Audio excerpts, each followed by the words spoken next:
Where are you watching from, and what time is it in your city right now? Keep that time in your head. In this story, a wall clock will say one thing, a kiln gauge will say another, and a ledger will try to make both numbers polite. If you can track which time matters, you will know when a promise turns into merchandise. At 10:22 by the showroom clock the last day, customer leaves Madame Coralie's on Wabash, a place that advertises kindness and charges for certainty. Curtains are drawn over the front mannequins, the gasoliers dim, and the salesgirls go home with pins still in their sleeves. The door clicks, the bell dies, and a second business wakes up. The workroom door opens on a long room with 4 curtained bays, a waist-high zinc table, a reed basket of plaster bandages, a small kiln glowing the color of a bank seal, and a washstand with a polished base that looks like a pedestal for flowers.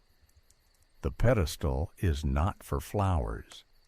A hinged panel in its side hides a stamp and a set of steel dies that will bite numbers into the belly of a plaster form before morning. Vale runs the form department. He looks like a polite bookkeeper and moves like a man who never learned to hurry in front of money. He taps the kiln gauge with his fingernail and says, 980 is honest, 1,020 lies to the plaster, and tells it to crack. He says this out loud because everyone in the room has to be able to repeat a sentence later that sounds like he cared about safety. He checks the basket, counts the rolls, and tells May to cut the reeds. May is 19, all wrists and resolve, and the only one in this room who can keep a stranger breathing calmly while strangers stand behind a curtain and watch. Jonah carries crates. He is fast because he learned as a boy that slow boys get asked questions. He sets 2 pine crates by the zinc table, each stenciled with a number and a weight in chalk. He knows the weights by feel now. A form that matches the inch card weighs between 18 and 21 when dry. A form that got rushed out of a bay with less cloth under plaster comes in a pound light and rings when you tap it. He taps nothing. He waits for Vale's nod because nods are the only signals that make this room move. Mrs. Penfield arrives with a ledger and the voice of a church picnic. She is the house matron. She says the same 3 sentences to every person who steps past the curtain. For the record, under supervision, with witnesses of station. Tonight she says them to the air first, so they will already be in the room when the woman arrives. She places the ledger on the zinc and opens to a page already headed with what it needs to say. Proof of measurement, guarantee of fit, certificate to be mailed under seal to clergy upon request. The words look like sugar. They mean anything a paying man wants them to mean. The witnesses come in on the stroke of 10:30. 2 society matrons in good wool and a bank clerk with a pocket watch he polishes with his thumb. They stand where Mrs. Penfield points, one at the end of the bay, one by the partition, the clerk near the washstand. They do not sit. They do not move. They are here to be furniture with titles. If asked tomorrow, they will say they stood, they saw, and nothing improper occurred. Vale makes sure the bay curtain is drawn to chest height only. Witnesses see a shoulder line, a neck, a jaw, and a hand raised, nothing more. That is the line in this house. The line is where the money sits. The woman tonight is not a day customer. She arrives with a cousin and a thin coat meant for weather and not for rooms like this. May takes the coat and uses the tone she uses on everyone who is about to do something they will try not to think about later. You will stand on the board. You will breathe through the reed. I will say hold, release. If you are dizzy, we stop. She says it like instructions for a fitting, because it is one. It is also a recording, Only the wax is plaster, and the machine is the body standing still while other people decide what a promise costs. Vale wets the first bandages in a shallow enamel pan and lays them across May's forearms. May steps behind the curtain and keeps the woman's shoulders square to the room. She slides a square of fine linen between skin and bandage where the neckline sits, because that is the rule for proper work. She does not slide linen lower. Rules are what this place will point to later when it wants to sound virtuous. The witnesses can hear the water drip back into the pan, the reed click softly against teeth, and May's voice counting to 8 while plaster sets like a slow handshake. Jonah stands just outside the curtain with a small hammer and 2 steel dies. One die holds the house anchor mark, a neat little symbol Madame Coralie likes to emboss anywhere a camera might never see. The other holds digits for serials. Jonah does not emboss anything yet. He waits for Vale to palm him the order of numbers written small on a scrap. When the scrap comes, it is in Vale's left hand, folded once, with an extra note where a person unused to ink might not notice it. Penfield ledger must say 1045. Kilnmark must say 1035. If anyone asks later which time is right, the kiln gauge will disagree with the ledger by exactly 10. That is how respectable rooms manufacture certainty. The bank clerk clears his throat and checks his watch in the way men check watches when they want someone else to see they own something precise. He writes something on a visiting card and tucks it into Mrs. Penfield's ledger. His thumb leaves a dust of white on the card's edge. Jonah looks at the thumb without moving his head. Chalk lives in this room too, in small crescents where men steady themselves on surfaces they are not supposed to touch. Chalk will move from thumb to card, from card to string, from string to wax if a boy pays attention. Jonah pays attention. May lays the last bandage and smooths the seam with wet fingers. She has a trick for keeping air from trapping against fabric. She learned it from a doctor's book and never tells Vale where. She presses at the clavicle and counts, then lifts the reed so the woman can swallow. The woman keeps her left hand high near her collarbone because May told her it makes breathing easier, and because May heard a cousin whisper once that bankers like to pretend not to notice rings. Nobody in this room is going to give a banker that pleasure. Vale steps in only when May says ready. He uses the blunt edge of a palette knife to score a faint line along the seam where the mold will split. He does not touch skin. He will say that again tomorrow if anyone asks. He taps the kiln gauge with his nail and calls out the number. 980. Mrs. Penfield writes it in her ledger with a small hand that makes every 9 look like a 6 if you are not careful. Most men are not careful. She is counting on that. The first half sets in 12 minutes. May says, hold, release at a pace a person can survive. The witnesses look at nothing the way people trained in churches look at stained glass when they do not want to look at people.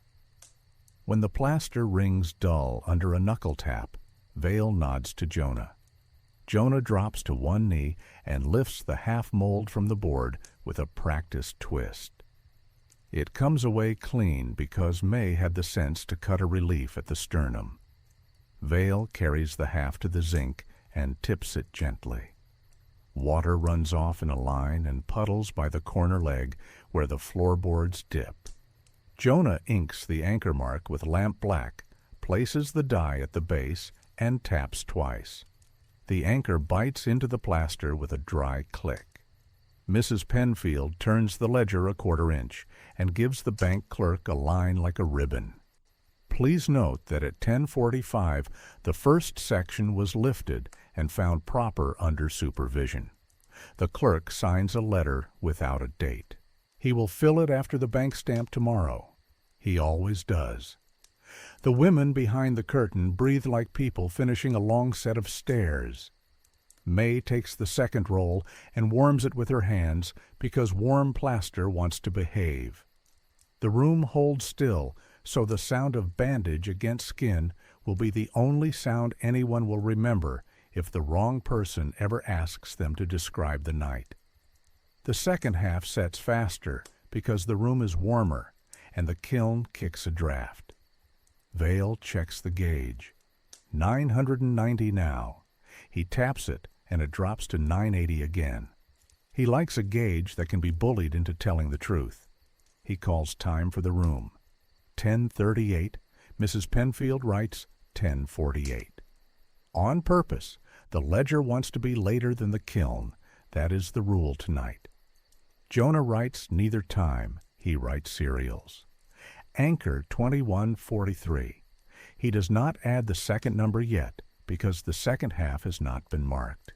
He never writes a serial that does not live somewhere a deputy can touch. At the exact wrong moment, the door that leads to the showroom opens and Bramford walks in. Bramford sells half the dresses and thinks that makes him partner in the other half of the business. He carries an envelope with the bank crest and no stamp, which means a man carried it from an office to this door without asking a boy to take a streetcar.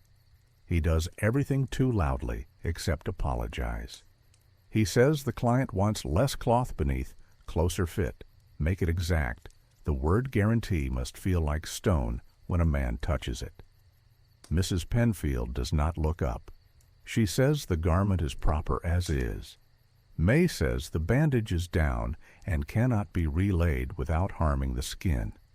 Vale says rules and nods at the witnesses so they'll hear the word.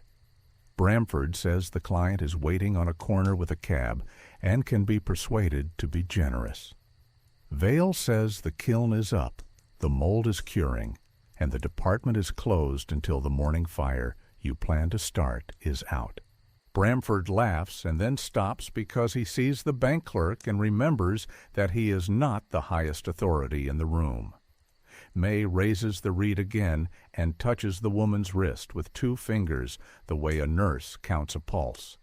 She whispers now, "Swallow," and pulls the reed clear so the last bandage line doesn't hook.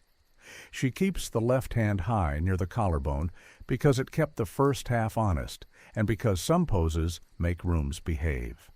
She lifts the second half clean. Vale carries it, Jonah sets it, Anchor bites, serial completes. Anchor 2143, A and B. The numbers are short enough to disappear into a notebook and long enough to live in a courtroom, if it comes to that. The witnesses sign where they are told. The bank clerk leaves his card with a blank date. Mrs. Penfield closes the ledger and rests her hand on it a moment longer than a person who is just tired. May wraps the woman in a robe and hands her a glass of water. Jonah brings the reed to the washstand and sets it on a towel next to a small steel slug and a cold stamp. The stamp has a nick in its lower curve, a tiny bite where a careless apprentice slipped against steel last winter. Jonah knows that nick. If it lands on wax tonight, it will live there until someone breaks the seal in daylight. He does not place the stamp yet. He waits for Vale's nod.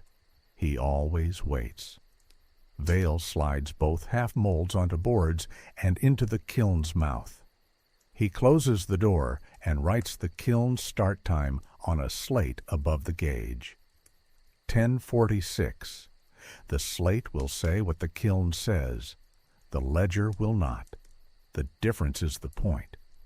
He turns to the washstand and lifts the hinged panel. Inside is a small hand press and a tray with 2 dies. One is the house anchor. The other is an oval for a certificate the store sells to anxious men. Vale will tell the banker that the press is for dress labels and nothing more. The banker will not argue. He will not have to. The only argument that matters sits in a kiln turning from wet to dry, while witnesses of station pretend this room is about fit. Jonah sets the crates upright and marks the lids with chalk. Weight empty, weight expected. He writes both numbers so that tomorrow, when a canny clerk puts a crate on a scale, the numbers will have to agree with something that is not a story. May takes the woman's measurements on a clean inch card the way day girls do at noon. Bust, waist, hip, shoulder to floor. She writes them in a steady hand and does not add the serial. That card is for dresses. The serial is for what this place really sold tonight. Vale will keep that number on a scrap under the loose drawer bottom where the press lives. If a deputy ever lifts the drawer, he will find what he needs in one motion. Bramford lingers by the curtain and says the client is impatient. Mrs. Penfield says the client will receive a certificate by post. Bramford asks how quickly. She says that depends on the kiln and the bank. Bramford does not like sentences that put him behind a piece of iron and a clerk. He says the chorus the men who buy from him like to sing. For the record, under supervision, with witnesses of station. Mrs. Penfield looks at him and says the chorus back to him slowly until he stops enjoying his own voice. The kiln hums. The room smells like gypsum and damp linen. The wall clock says 10:52. The slate above the kiln says 10:46. The numbers do not match. They are not meant to. Jonah picks up the cold stamp with the nick and holds it over a wax pellet the size of a dime. He looks at Vale. Vale nods once. Jonah presses the oval into wax on a brown paper envelope that will hold the serial scrap for tonight's form. The nick leaves its tiny bite at the lower curve. It is a nothing to anyone who never had to prove anything in front of a table. It is everything to a person who understands that men forget and marks do not. Vale starts the morning by writing the kiln numbers on the slate a second time because paper in this place lies and iron does not. The gauge reads 812 at 6:12 a.m. He chalks both. By 7, the half-molds release from their boards with a dry sigh, and the kiln room smells like dust and linen instead of wet plaster. He sets each half on the zinc table and knocks along the seam with a wooden mallet until the edges sit flush without rocking. May trims flash with a paring knife, sands the seam line with a strip of emery, and blows the chalk dust into a rag so it does not wash down the drain where a curious plumber might find it later. Jonah checks the crate weights before anyone else wakes. Empty pine, 8 pounds. With a dry torso and wrap, 19 to 21. He marks yesterday's expected on the lid in pale chalk and then writes a tiny dot under the first digit. The dot means pulled early. They did not pull early, but he wants to know if the bank clerk weighs crates when the room is not looking. If the clerk rewrites the number on his own copy with the dot in the wrong place, Jonah will know who handled the crate and how carefully. At 8:30, the house opens for day trade. Salesgirls float in, pins and cuffs, voices bright. The show window is dressed with a travel display, corset and hat boxes, and a ship trunk you cannot buy. The front bell sounds soft now that you know what 2 rooms back smells like. May keeps 1 foot in each world. She pins a hem, she mixes plaster, she answers a client question, she shaves a seam. She has learned that people who lie for a living do it best by doing one honest task in the middle of 2 bad ones. She will not give this room that gift. She keeps all her tasks honest and lets other people decide how they want to describe them. Mrs. Penfield assembles the paperwork for a shipment the way a cook assembles a pudding. Certificate on cream paper with a blind embossed oval, serial handwritten in a neat hand, no names on the face, only initials and a case number.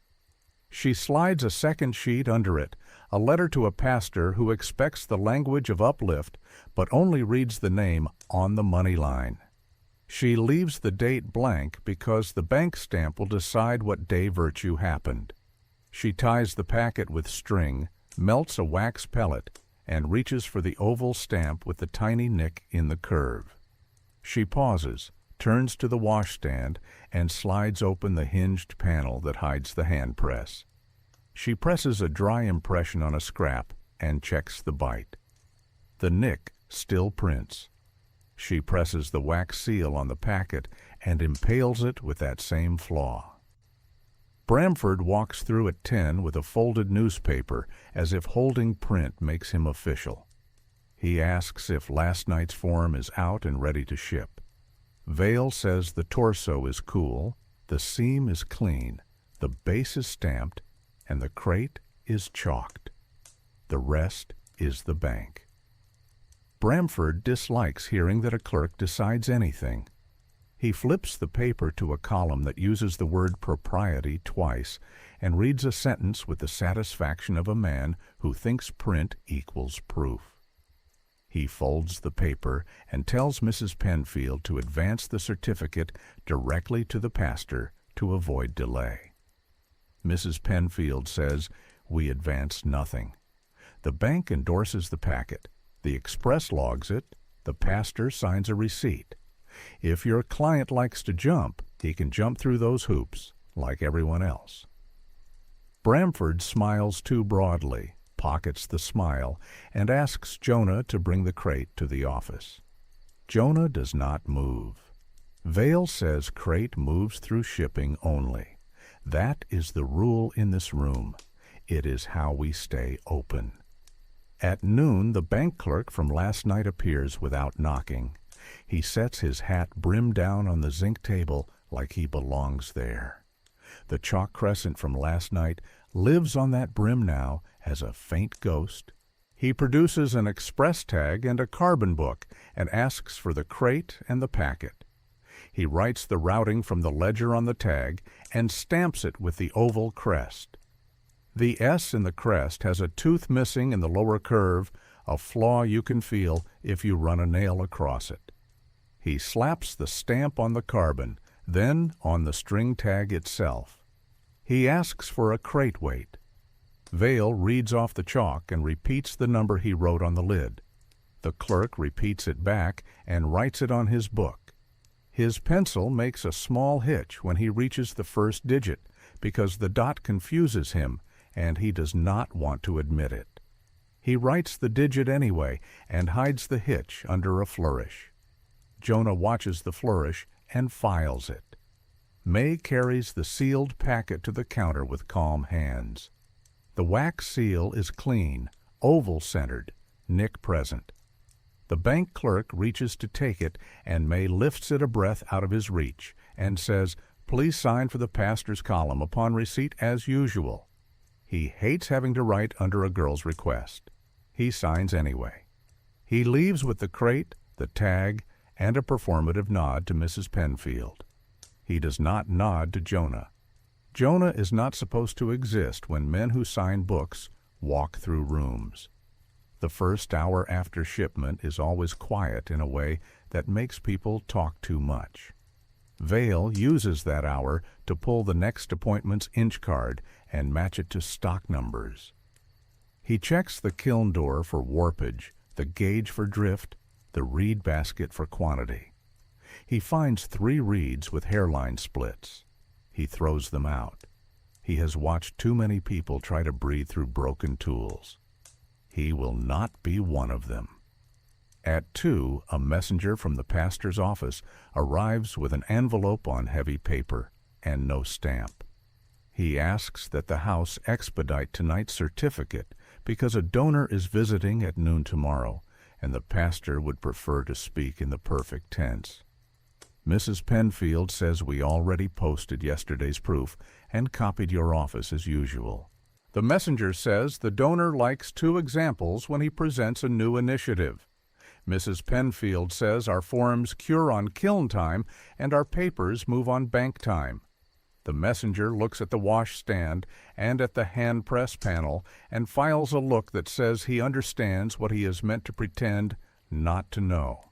He leaves with nothing. Bramford returns at 3 with a private client and a tone that could sell wallpaper to a blind man. The client carries himself like a person who buys furniture and asks the salesman to throw in the room. He says less cloth under plaster, closer mold, more truth. He says truth like a man who has never sat through a kiln cycle. Vale points at the curtained bays and recites the rule everyone in this room can recite in their sleep. Linen at neckline and shoulders for skin, bandage layered as taught. Witnesses see neck and jaw and hand, nothing more. The client says exception. Vale says kiln. The client switches targets and asks Mrs. Penfield whether a banker can be persuaded to accept a draft without express tags when gentlemen are satisfied. May steps between the client and the bay without touching anyone and says with the same tone she uses on people who need to lie still that the kiln will crack if rushed, and a form that cracks means the house refunds the dress, and that is the only word that stops rooms like this from making exceptions. Jonah uses the visit as a chance to check the washstand press, dies. He tips the hinged panel, checks that the house anchor is seated straight, and that the certificate oval with the nick is firm in its slot. He notices a third die in the tray he has not seen before, smaller, a tidy rectangle with raised letters GOF, cut so tight they look new. Vale sees him looking and says quiet. Bramford invented a stamp for private orders. Gift of friend. He thinks putting it on the inside of a crate lid makes buyers feel generous. Jonah says out loud the boring word that ruins tricks. Records. Vale sighs and says that stamp will not touch anything going near a bench with paper on it. At 4, the express clerk from the bank returns with a carbon copy and a request. The bank would like to place the second crate on the evening coach so the donor can see both the seal and the base stamp tomorrow. Mrs. Penfield says the kiln cycle is 4 hours minimum, and the second half did not go in until 10:46 last night. The clerk says men who move money enjoy believing that 4 hours last forever. Vale opens the kiln door a slit and lets heat drive the conversation. The clerk backs a half step because heat is the only thing that pushes men in ties without writing memos. He says he will return at 7 and leaves the tag on the counter. The oval crest shows light because the pad needs ink. The nick still prints. May takes the evening appointment into Bay 2 and closes the curtain to chest height.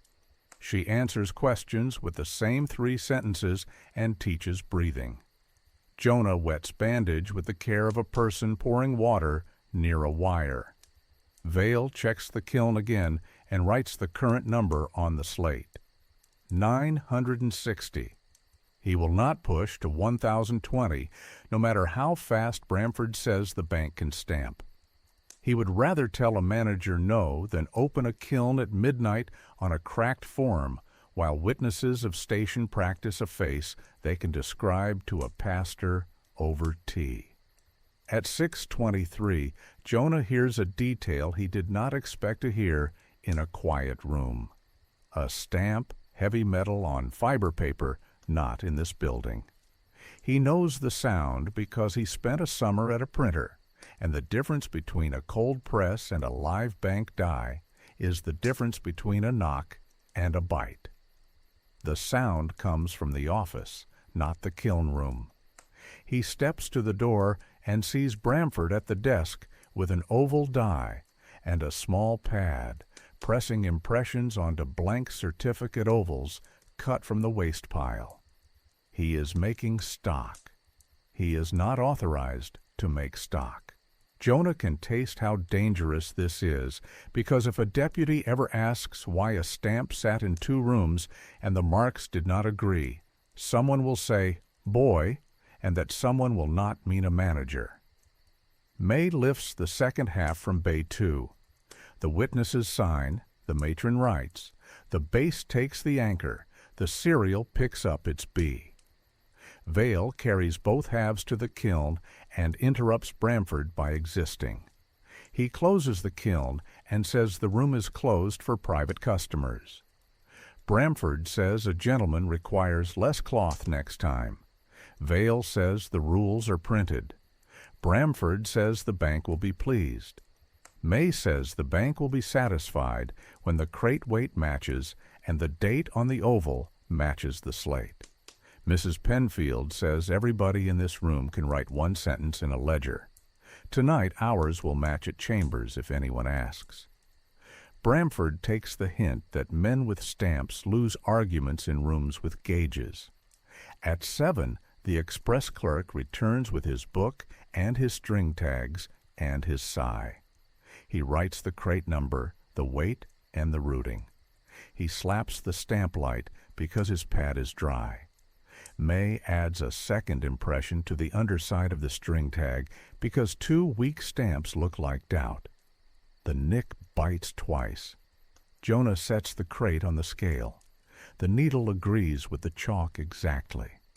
The clerk signs off, shoulders the crate, and leaves with the look of a man who spends his life carrying other people's definitions of clean.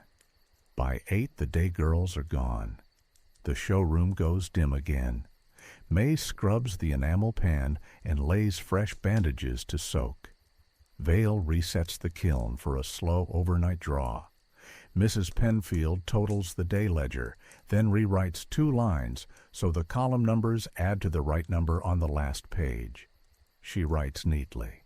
Neat lies look like truth at a glance. Jonah lifts the washstand panel and places the house anchor and the oval back in the tray. He pauses over the little rectangle Bramford called Gift of Friend and leaves it upside down.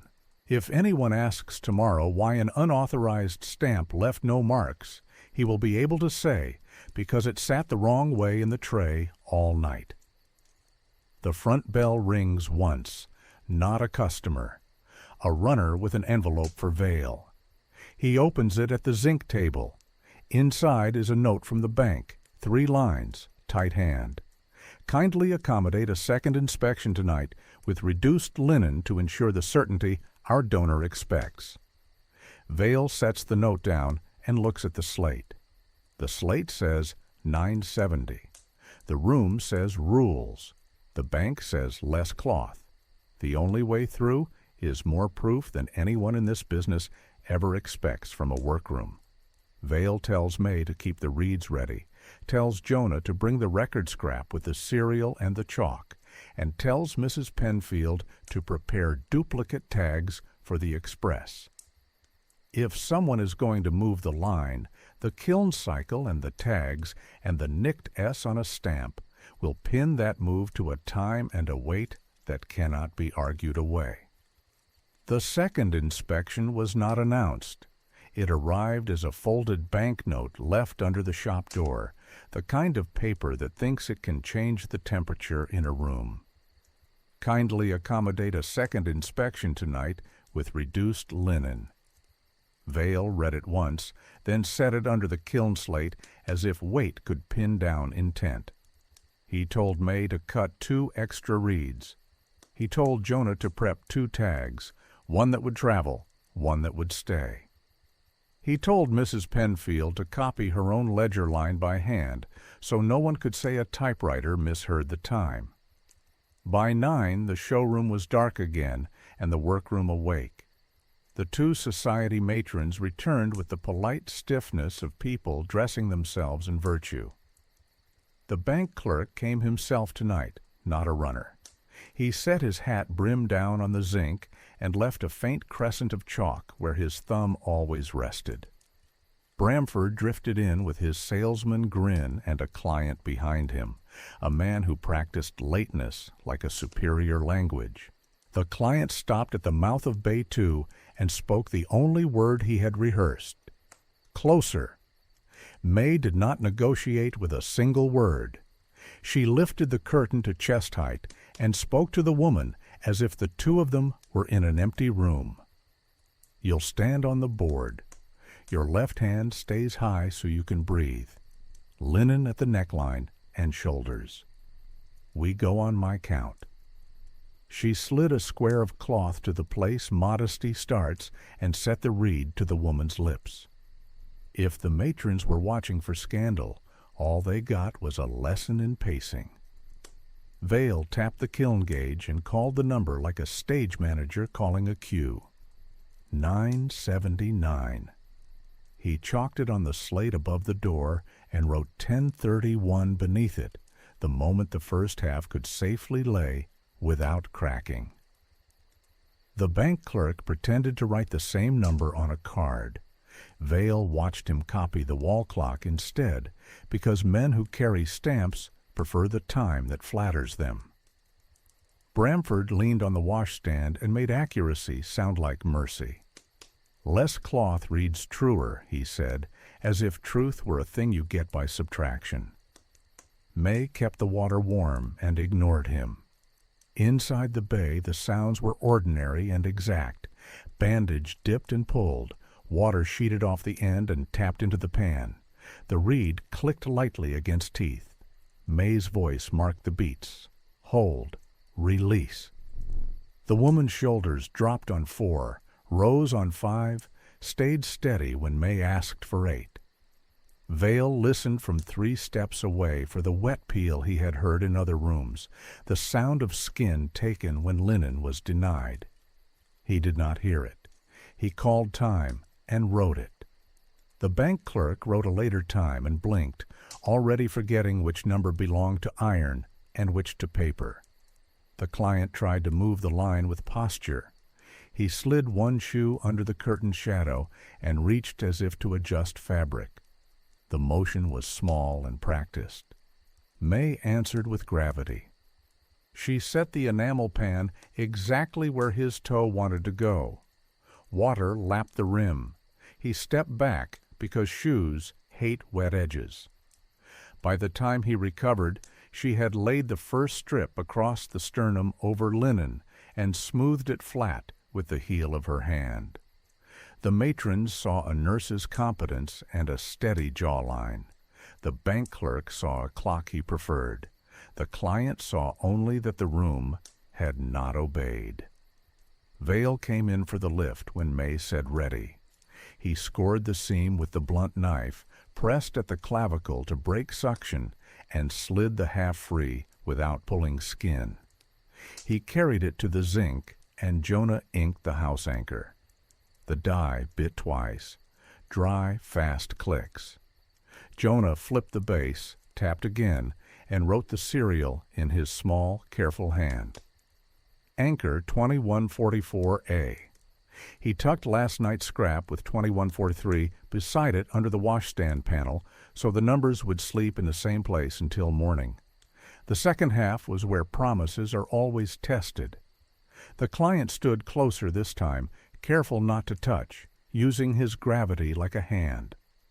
"Less linen," he said, "lower edge." The matrons did not repeat the word, but they let it sit. People like to feel brave when the curtain hides their faces. May put the linen where she had put it the first time and changed nothing. The bank clerk cleared his throat. That was his entire vocabulary tonight. The idea that making a sound equals bearing witness. Vale watched the gauge. 982 now, heat steady, kiln door sealed. He knocked the slate with his knuckle and set it again for the room. We move on kiln time. Jonah used the quiet to bait a hook only paper can bite. He chalked the crate lid with the expected weight, 20, and put a faint dot under the 9, his private mark for when bank hands handle the numbers. He threaded a string tag and held it out. "Please stamp both sides." The clerk obliged. The oval crest printed shallow on the dry pad. The nick in the S still caught light. Jonah flipped the tag and tucked the weaker impression under the string where rain could not rub it clean. He slid a second blank tag into his pocket without ceremony. When May finished the second half, she did something that made the witnesses stand straighter. She asked each to say one sentence that would still be true in a room with a judge. I stood behind the curtain. I saw no improper exposure. Linen at neckline and shoulders.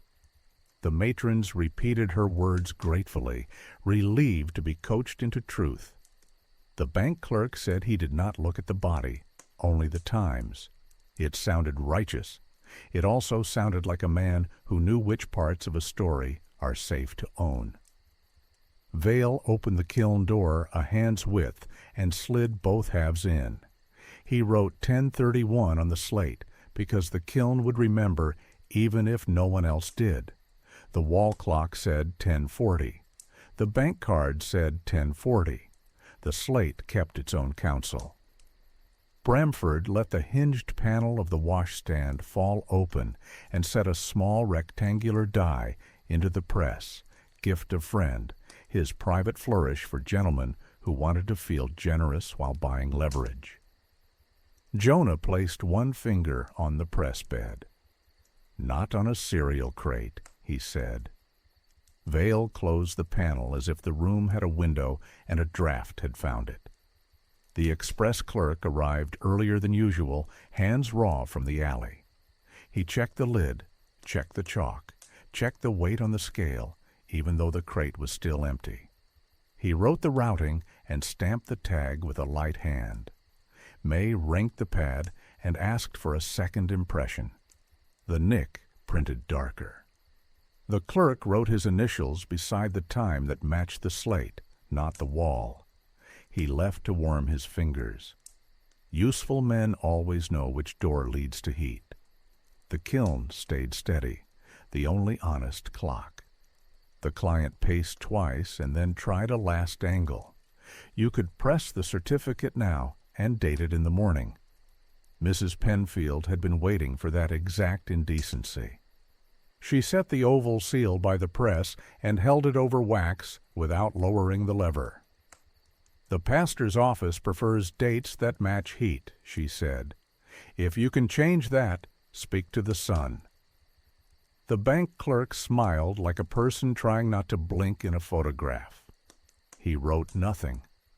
At 12:10, Vale lifted the first half to the zinc, sanded the seam, and knocked once. No hollow.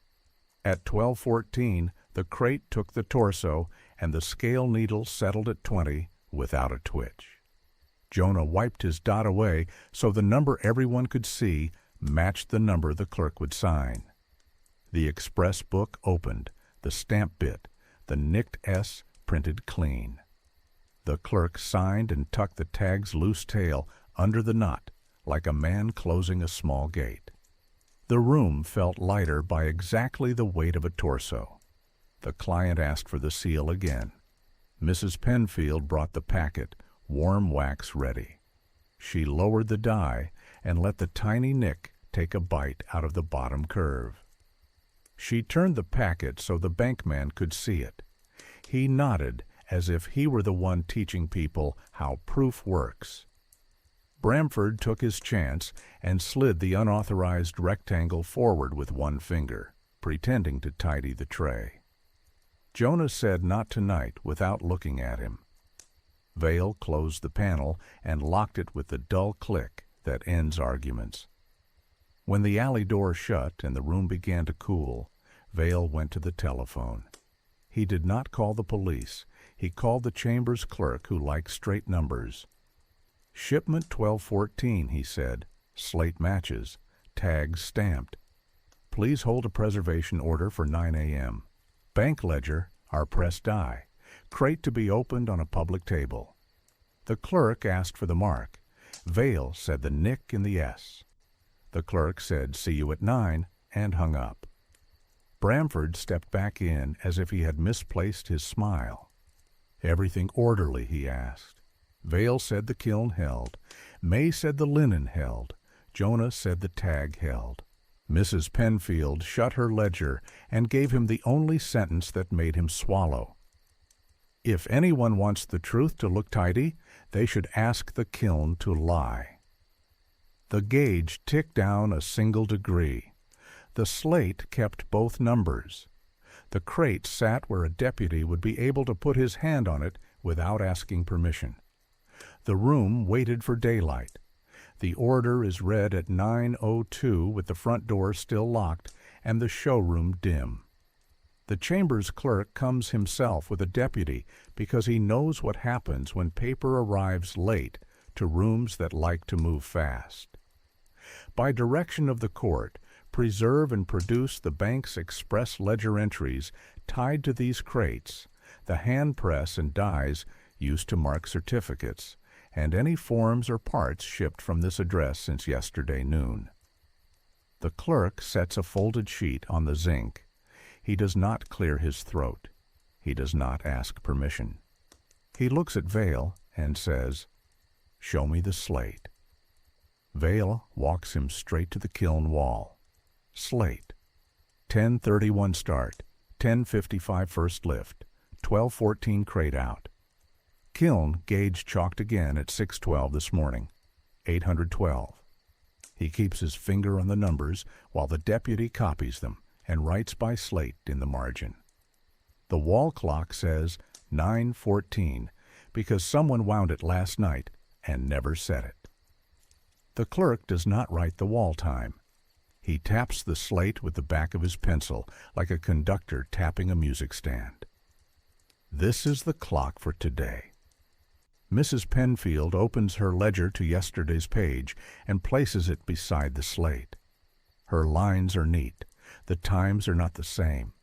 She runs a finger under 10:41 and 10:51 because that is what the bank clerk wrote down, and the court needs to see the part that will argue with the iron.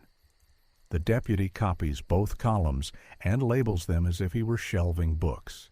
Kiln, ledger. He does not write the word mistake. He writes the word variance. Jonah brings the crate from the back. Anchor 2144 chalked on the lid. Weight chalked 20. He sets it on the scale in full view. Needle lands on 20 without a stutter. The deputy writes the number and draws a small square around it. The clerk pulls the string tag up to the light. The oval crest prints twice, one light, one dark. The nick in the S bites clean on both. He asks who stamped it. May says the bank clerk at 12:14, and then I rink to ensure legibility. She says ensure legibility like it matters, because in this room it does. The clerk nods once. He has marked his share of things for people who would rather say tidy than true.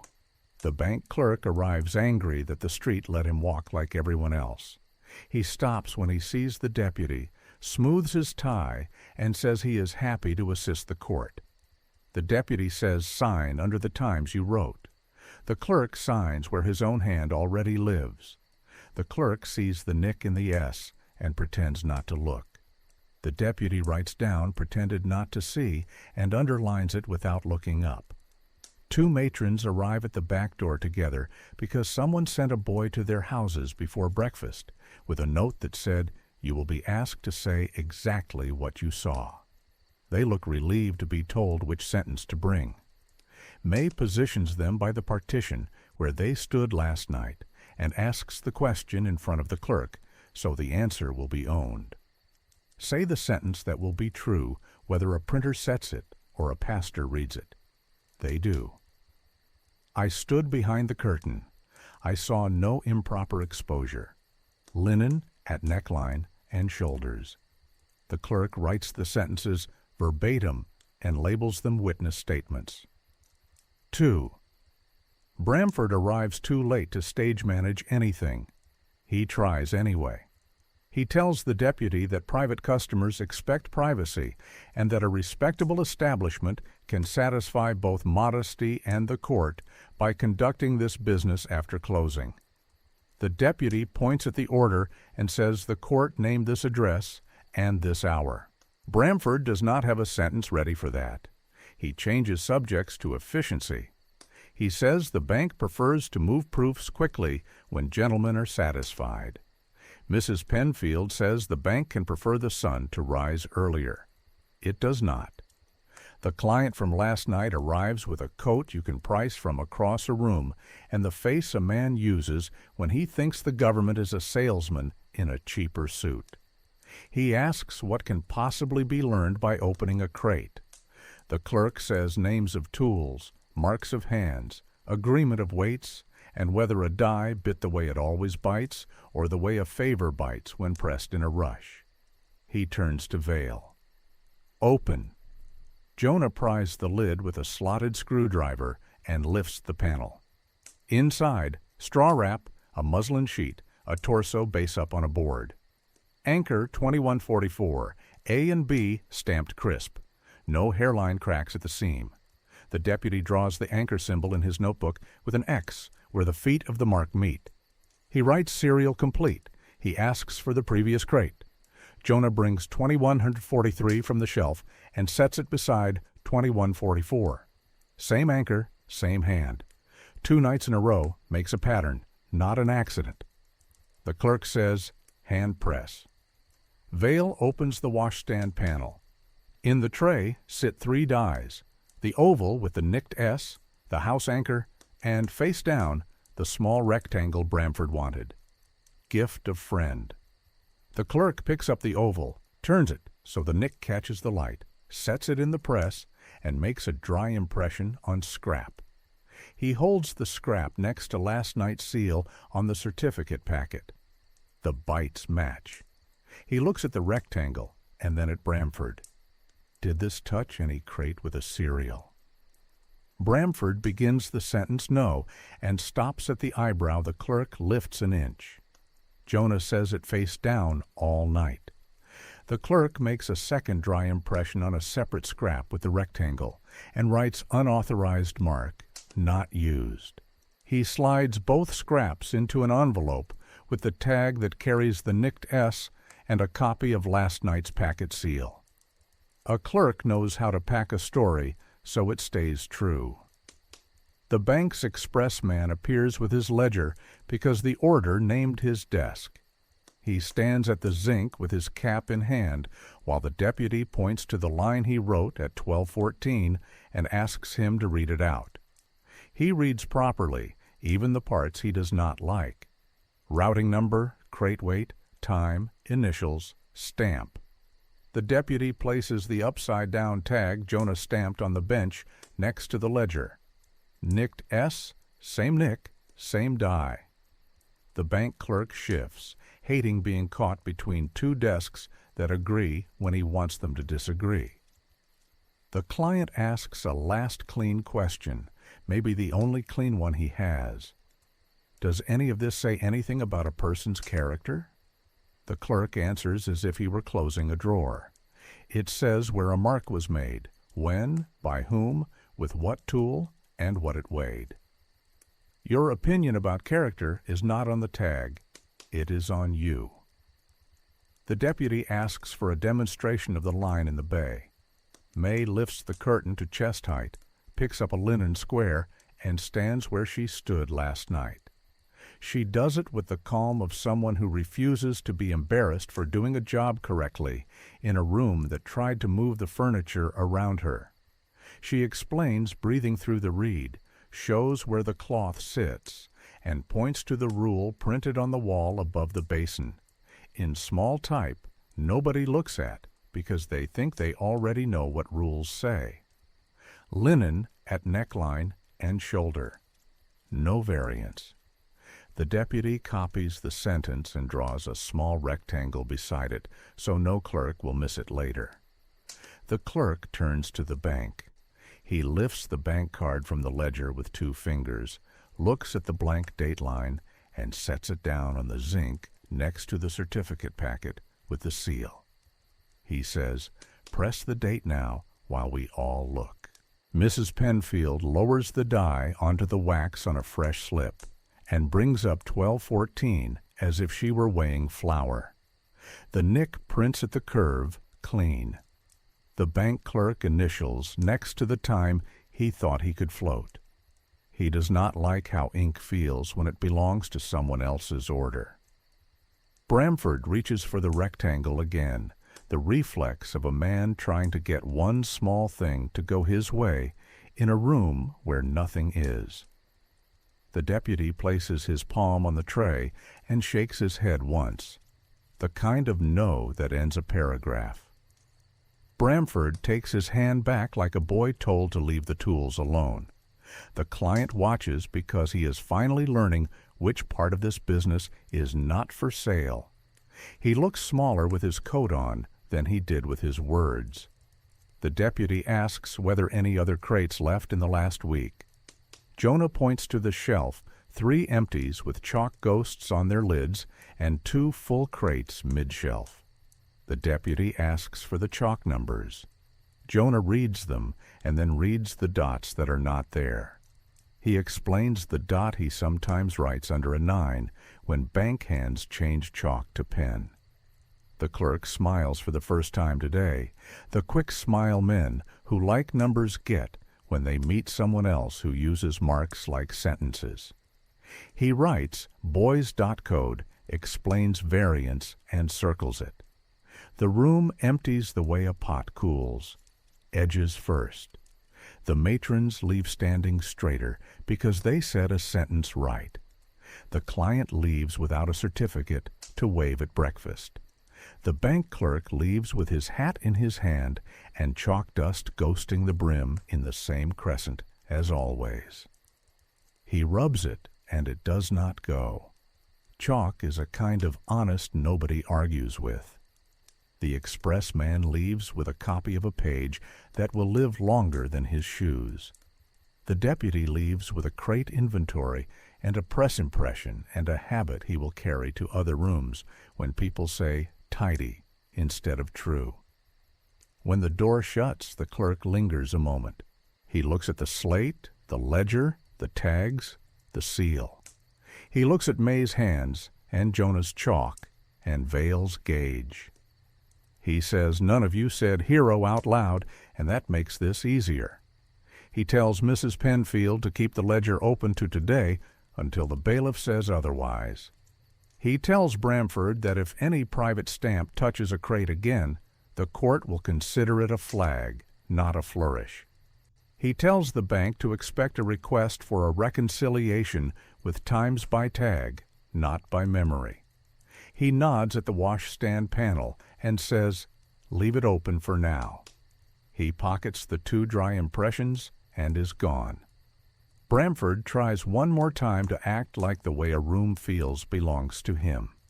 He says we will resume fittings tomorrow with ordinary clients and that all this upset has been instructive. Vale says the kiln will be inspected at noon and stays cold until then, company policy. He does not look up from the gauge. May says anyone who thinks less cloth reads truer can come stand where she stands and count to 8 and try to breathe while strangers decide what a promise costs. She does not raise her voice. Jonah writes, 2144 shipped, 1214, Nick present, variance explained. Rectangle unused on the back of an inch card and tucks it under the loose drawer bottom where the press lives. He likes evidence that lives in places people forget to check first. By 10, the day girls come in and find the showroom lit like any morning. They fix hats on headless forms and flirt with mirror angles. Out front, a woman presses her hands to her own waist as if asking a corset for permission. In the back, the kiln door stays open to air and the slate stays marked, numbers still chalk white against iron. Vale cleans the blunt knife and hangs it where it always hangs. Mrs. Penfield closes the ledger halfway and rests a finger on the place where the bank clerk's initials sit smaller than he meant them to be.